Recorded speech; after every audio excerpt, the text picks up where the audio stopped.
Wow. Welcome, everyone. Welcome. Listen, invite, share, encourage. Um, this is first of all, Ray, How you man, doing, sir?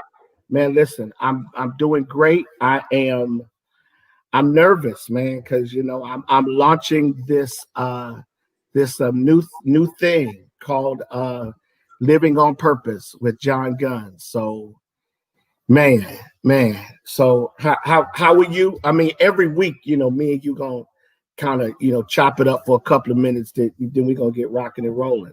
So man, how are you doing, man? I'm amazing, Bishop. It is Friday. Well, most people decide it's the end of their week. I get invigorated because for me, I don't necessarily see it as the end of the week. I see it as the finish line to finish all the tasks we have so we can knock out next week. So for me, once we get to the weekends, I'm on a whole nother level. How are you feeling, Bishop?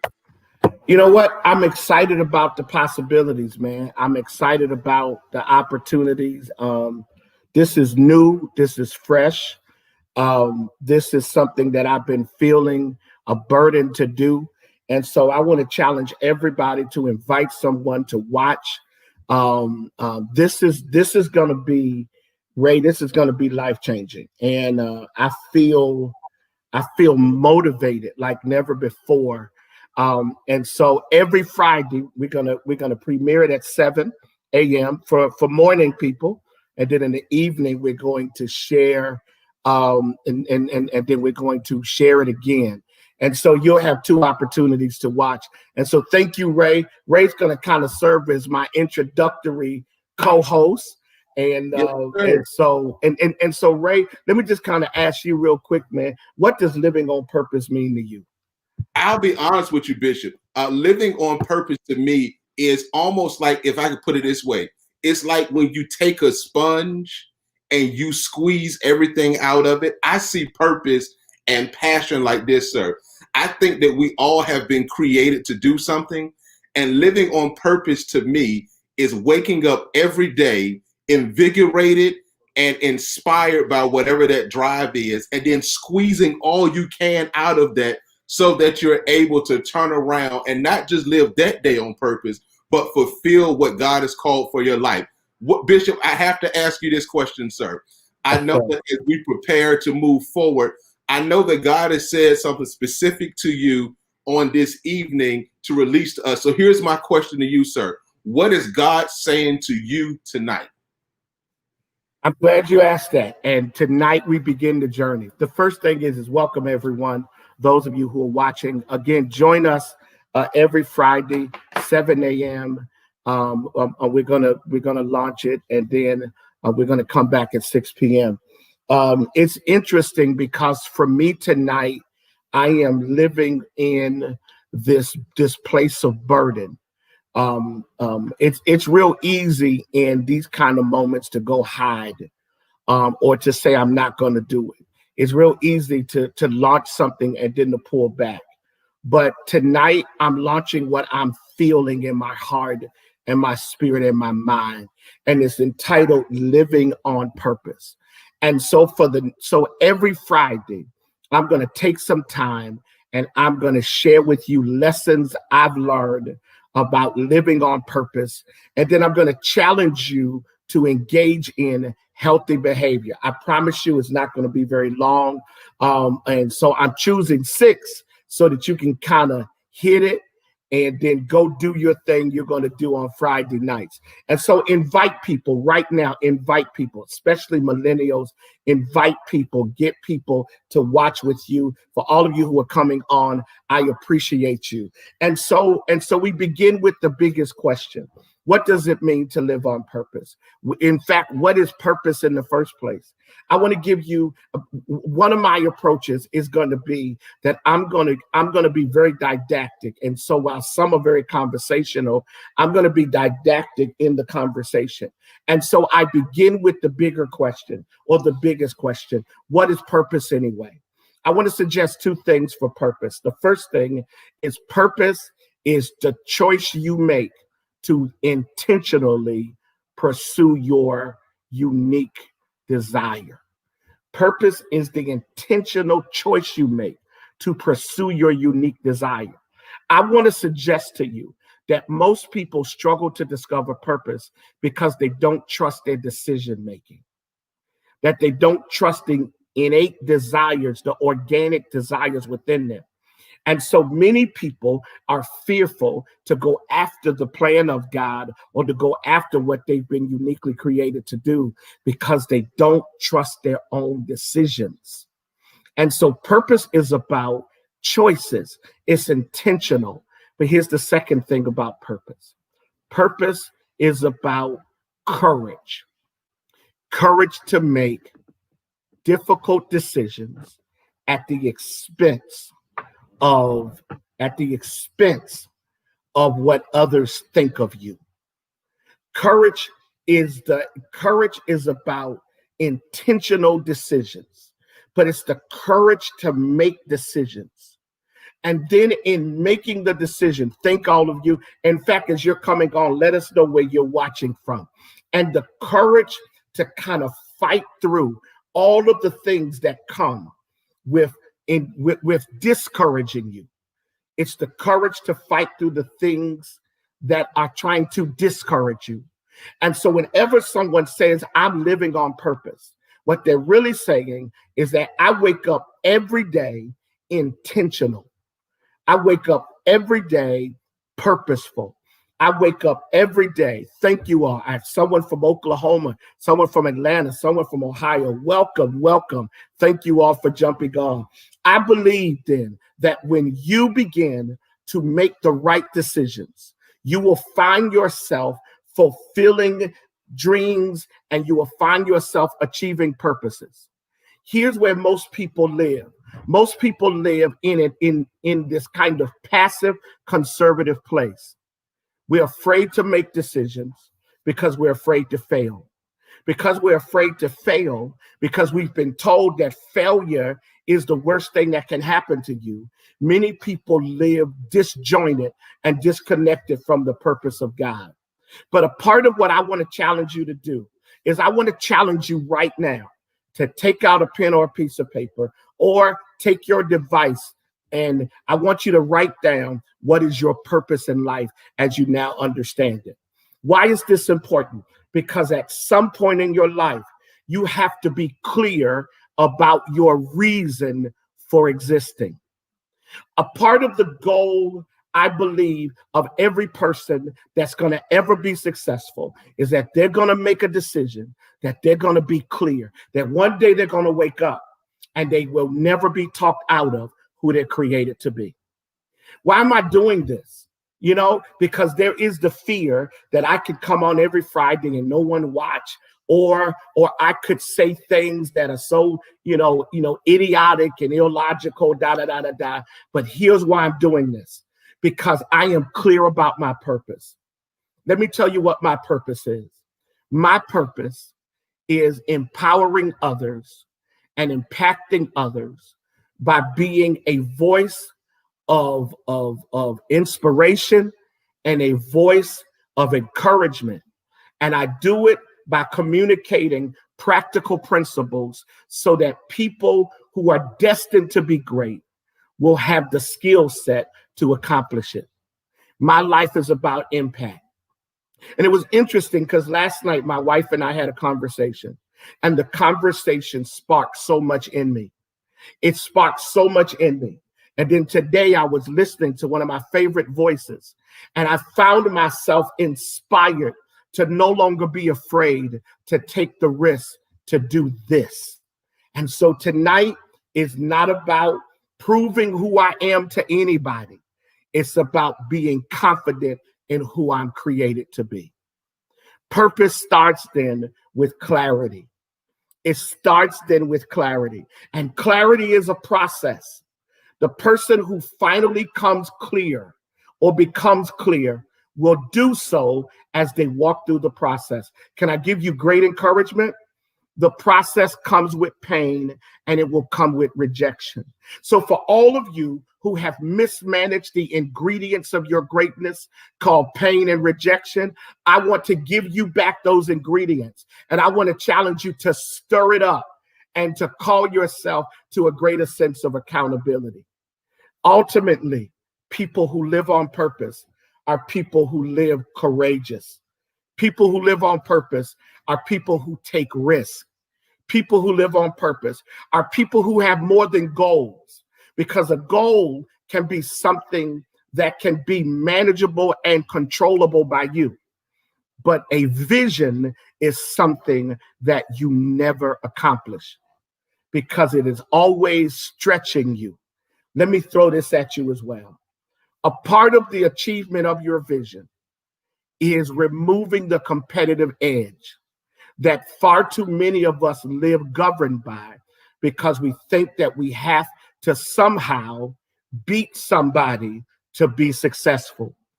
I want to say to you tonight that ultimately living on purpose is never competing against anyone. Living on purpose is competing against yourself every day.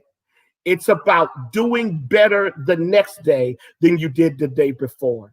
Those who live vision, they live vision not because they're trying to outdo the next person. They live vision because they are literally waking up every day saying, I'm going to be better, I'm going to be wiser, I'm going to be stronger, and I'm going to be more effective. This makes incredible people. Your greatest competition is the excellence within you, not someone else's accomplishments. So as you begin to move beyond fighting and warring against this competitive culture that has become our world, you will discover that you were always incredible and you never needed anybody's permission to be great. You just needed to be clear about your unique assignment. And here's what's even amazing. What's even more amazing is that when you become a person living on purpose, you will find yourself living outside the boundaries of opinions of people who are only designed to be a season and not permanent. Let me encourage you then with something very powerful. I believe that the person who chooses to live on purpose is going to be only fearful of being inauthentic.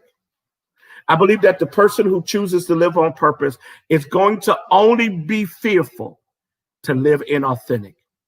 This is where the purposeful person rests. This is where the purposeful person exists. So let me give you a couple of things tonight, because again, this is only going to be about 20 to 25 minutes every week, right? We may go to 30, but here's a part of why I'm here tonight. No one told me to do this, but in this pandemic, I've decided not to treat it as a vacation, but to treat it as an amazing opportunity to expand beyond the boundaries and limitations of a sanctuary, which sometimes was the barrier to me reaching beyond it. To now understand that when I am being my best self, it is not me outdoing anybody. It's not me counting views and likes. It's about me showing up every day and being the best John Guns I can be. As a husband, as a father, as a grandfather, as a friend, as a pastor, as a brother, as a son. It's about being the best person I can be. Even, you ready, as an enemy. Because even if you or someone sees me as their enemy, I need to be the best me I can be. Because even in that, I prove that there's a bigger message, a bigger lesson to be learned, even as I'm wrestling without fighting those who may not understand me. So watch this. I want to suggest two things tonight, and then I'm going to give you homework. Here's the first thing I want to suggest tonight. Living on purpose is about finding your rhythm. It's about finding your rhythm. It's interesting, whenever you watch a really good choir, I'm talking about the choirs from the old days. Whenever you watch a really good choir, one of the amazing things about the choir was that they would rock. And you could always tell a great choir because not only did they sound good, but they moved in sync with one another. Here's one of the most amazing things about being a person who lives on purpose. You ready? You find your rhythm in life. You find your unique pattern and pace, and you trust that rhythm and you trust that pace. And here's probably one of the most important things I can say to you tonight. And you don't sacrifice your rhythm to get approval. You don't sacrifice your rhythm to get applause, because you understand that ultimately, being a person who lives on purpose, you live in rhythm. First of all, you live in rhythm with the voice of God. And however God communicates to you. See, for me, I grew up in a home where my mother would oftentimes ask the question, what is God saying to you? So I became a person who sought to hear God in an audible way. But I've also discovered over the years that one of the greatest methods for God communicating to me, you ready, is through conversations. And so I recognized then that my relationships shape rhythm. My relationships influence rhythm. Rhythm is huge, because when you find your rhythm, you find your pace. When you find your pace, you find your unique position in the earth. Your rhythm may be that God allows you to do something and it takes you 5 years to get there. And while many of us start projects and start initiatives, and we write books and we write music and we create businesses and we do all this stuff, and then we want it to be like immediately, wow, I'm successful. Immediately, just out the gate, I'm successful. But here's what I've discovered. I've been doing ministry 35 years. 35 years I've been doing ministry, and I'm still discovering my unique rhythm, my unique pace. I want to challenge you tonight to not be controlled by anybody else's rhythm, to trust the rhythm and the pace that God has given to you. I'm called to impact and empower. I am. I'm called to impact and empower. It took me years to understand that. But here's what's crazy. Just in the last 17 hours, the last 18 hours of my life, I've become clearer as to what impact and empowerment mean. And because God allowed me to be in a conversation with Sanjanique Guns, and allowed me to be in a conversation with Simon Sinek, who I've never met, and to be in a moment with my middle daughter where I see her transitioning. All of those things, coupled with my reading of Proverbs and my time of prayer and a 2-hour ride from Savannah and back, here's what God did. He gave me the courage to trust this moment, living on purpose. Wow.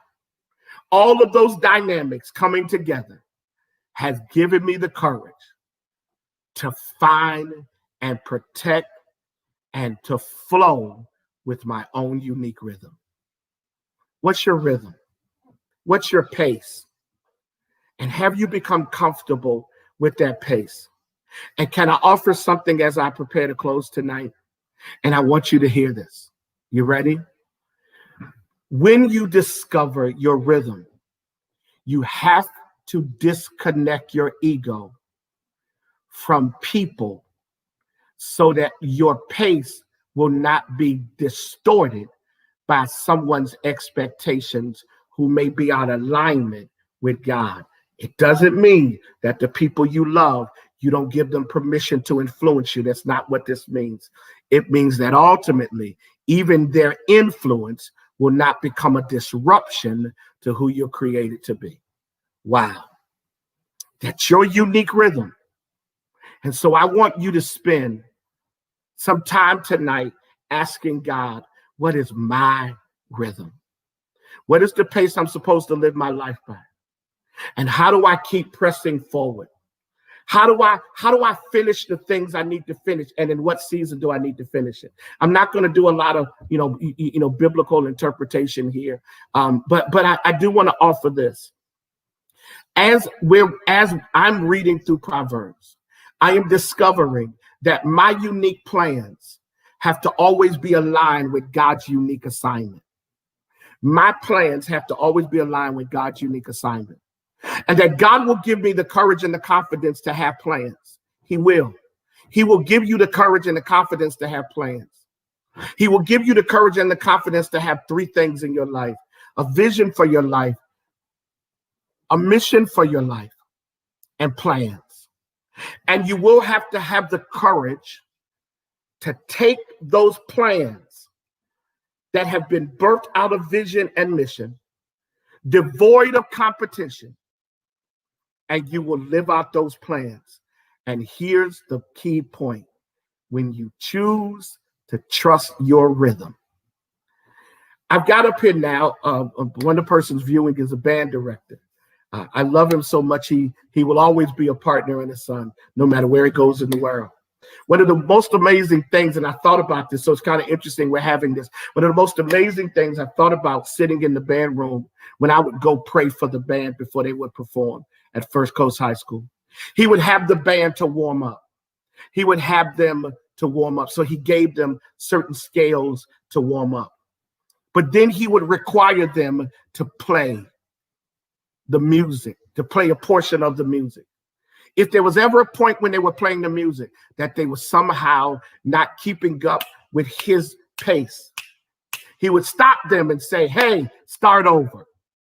Here's what I've discovered. Maybe God in this pandemic was saying to you, hey, stop.